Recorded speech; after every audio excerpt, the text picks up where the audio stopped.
Hey, what's up everybody? Welcome to the channel. It is January 3rd, 2025. Hey, Happy New Year. I hope you're having a great one. This morning I headed back down to the Tennessee River. One of our last videos you saw us catching some skipjack and we pressure canned them. If you haven't checked out that video yet, go give it a try. We've actually ate them since then. But today I headed back to the river because I wanted to try to catch a few more of these. And I also want to be a little bit more specific in this video on exactly our setup for catching these fish. This is a 6-foot Fenwick light rod with a moderate action, and I've got it topped with a Fluger President 2000 series spinning reel. Now you can see this jig right in front of me right there. There it is. That is a Bobby Garland in pearl, and it's on a 1/16 ounce white jig head with a red eye. But that's not the trick to catching these fish. The trick is about 10 to 12 inches up the line, we have a second Bobby Garland pearl baby shad on a 1/32 ounce white jig head with a red eye. That is how I set up for skipjack fishing, with a simple high-low rig, 1/32 ounce on the top, 1/16 on the bottom. So let's head to Florence, Alabama on the Tennessee River, and I'm going to show you how you can catch some wintertime skipjack herring or Tennessee tarpon.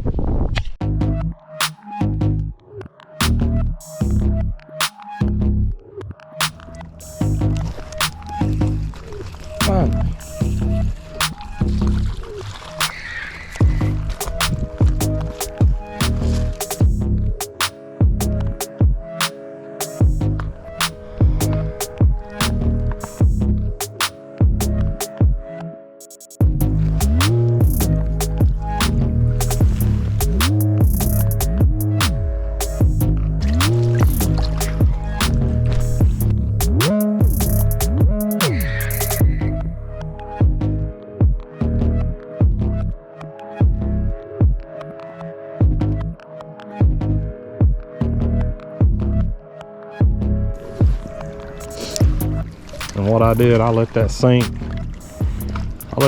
a long time before I started reeling, and I was doing a really slow reel.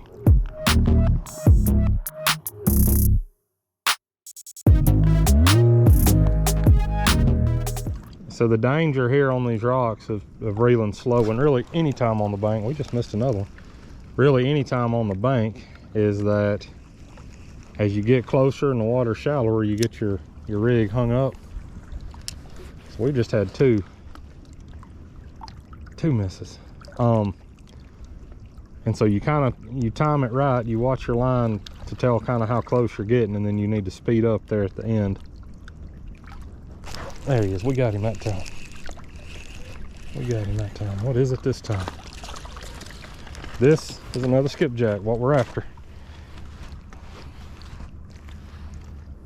The two we've caught today are much smaller than those that we were catching the other day.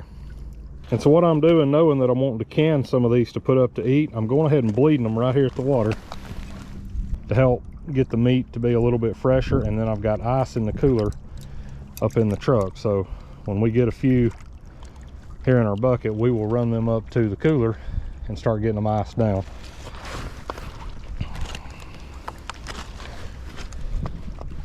So 3 casts and 3 hits. What I'm hoping is I've come up with a speed here that they like, which is really slow retrieve. I tell you, we've definitely spent some time today dialing in to what's bringing these fish in, because like I said, I have tried some different stuff, but what it has boiled down to is my retrieve speed. I've had to slow way down to where I feel like I'm fishing right off the bottom.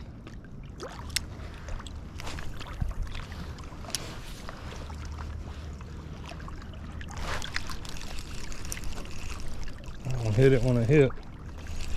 That's probably going to be a skipjack right there, the way it's fighting. Oh yeah, big skipjack coming in. Hit it when it hit the water. So what I'm using, I've got some 4-pound line on, which is small. But y'all check out this fish. Y'all check that out. That's at least, that's got to be a 16-inch skipjack right there.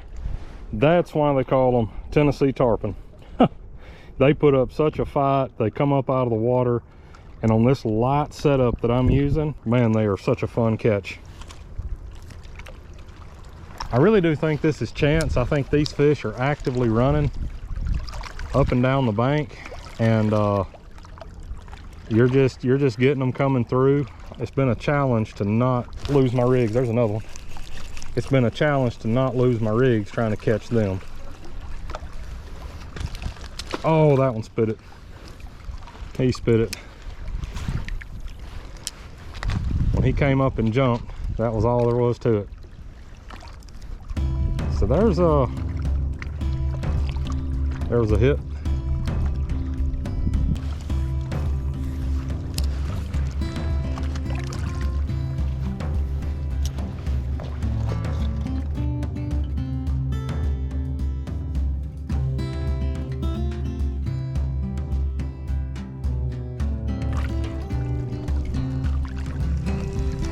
So it's been about 30 minutes since we landed that last big skipjack.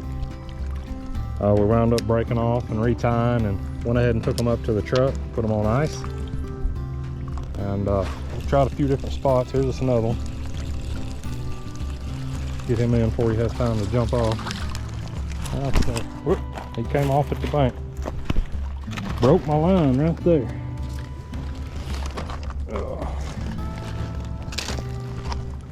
Y'all check that out.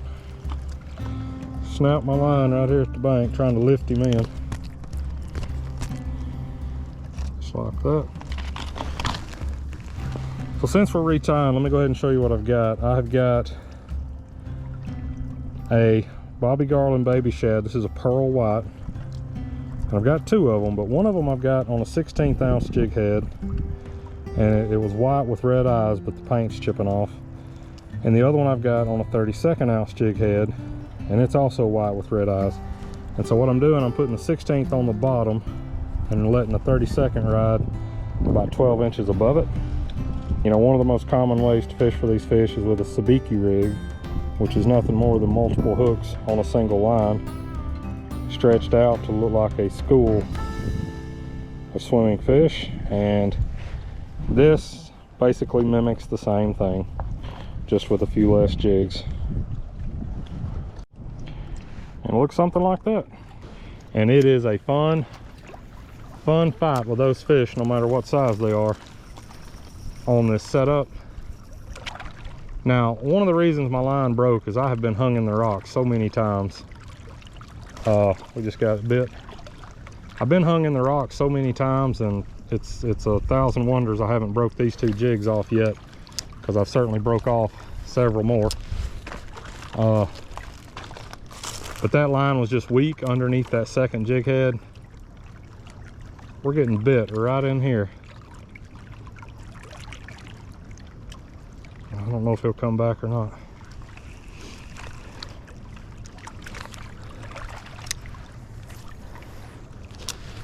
So that just served as a lucky reminder, lucky because we were able to land the fish.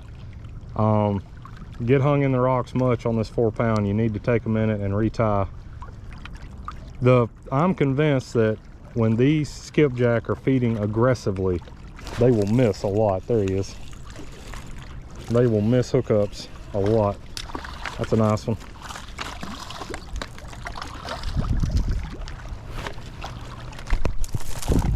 I'll try not to lift him in.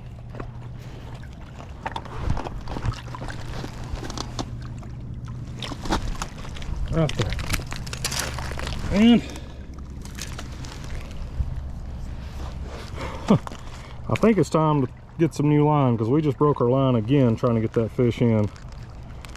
And I have definitely landed bigger fish on this 4-pound line before, so I think we're getting a little old.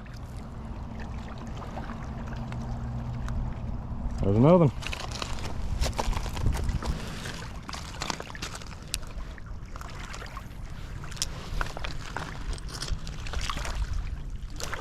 Yeah. Oh no. Started reeling backwards for some reason.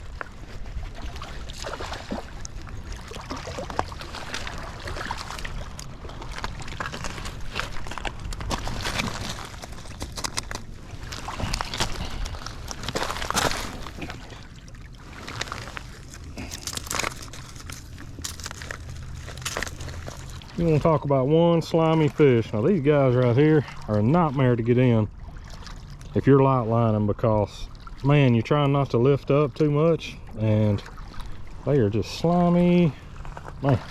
And I know that all of this shoreline probably looks the same to you on the camera, but I'm actually in about my 5th different spot, and I'm just moving, you know, 10 or 15 yards down the bank every time I move.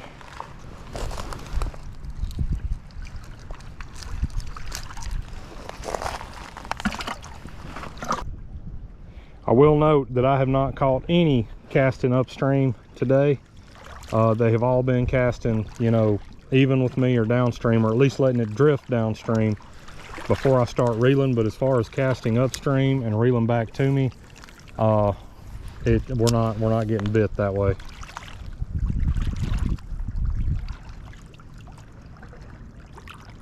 We're getting bit casting out about the same distance each cast, letting it sink as it drifts down with the current, and then just a slow reel back, and that's what's getting our fish today.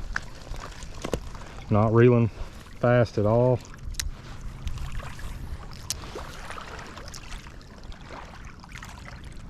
But I think it's the angle with that current and how those baby shad react to the water is what's driving these fish crazy and getting them to bite when they will bite. And again, like I said, the method we're using, we're getting hung in the rocks quite a bit.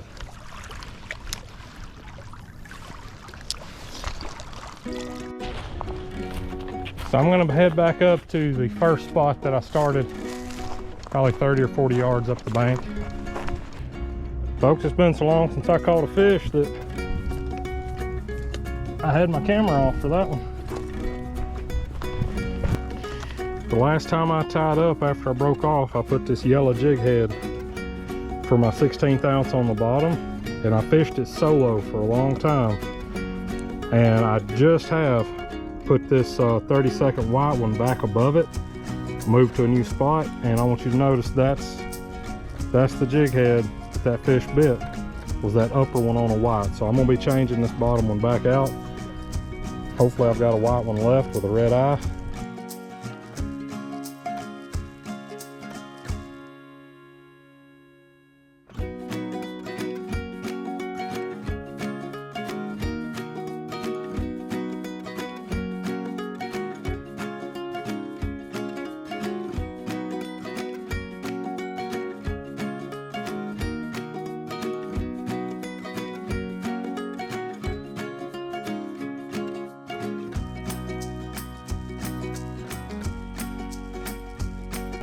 Well, everyone, it got longer and longer between fish till finally there just hadn't been any more fish. So skipjack fishing here in Florence, Alabama on the Tennessee River, as you can see behind me.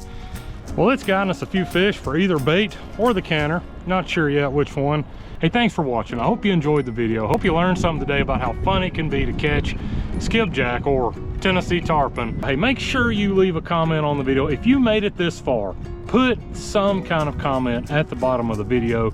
It really helps get me into YouTube's algorithm where I'm getting engagement from my viewers. Don't just let it sit. Hit the thumbs up, leave a comment, subscribe if you haven't. We'll catch you next time right here on the J-Line.